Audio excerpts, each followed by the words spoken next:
Amaromda Ngasi Imphal West District Police ki SP Ksh Shivakanta da khutsu-khutlai kaya surrender tourakhi. Police ki fangba pawm ki matung ina surrender tourakhraba khutlai sing adudi magazine ga konaba 9mm carbine ani magazine ga konaba country made mapan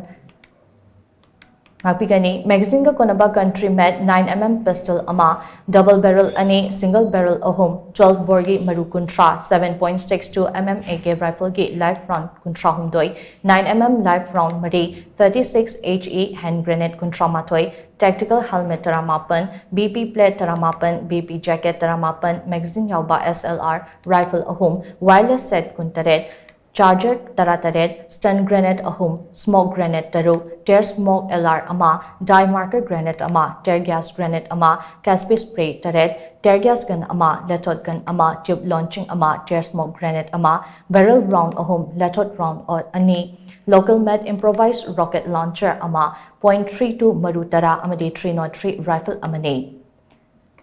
Panbayabadi Manipuri thokliba irang ase loishinduna mahosagi fibam puraknabagidamak state asigi ching amasung tam animakta lona yadaba mongda pairiba khutlai sing numit 8 nigi manungda surrender tauraknaba Manipur gi governor Ajay Kumar Balana haukiba tang kunda appeal tawba lekhrabani.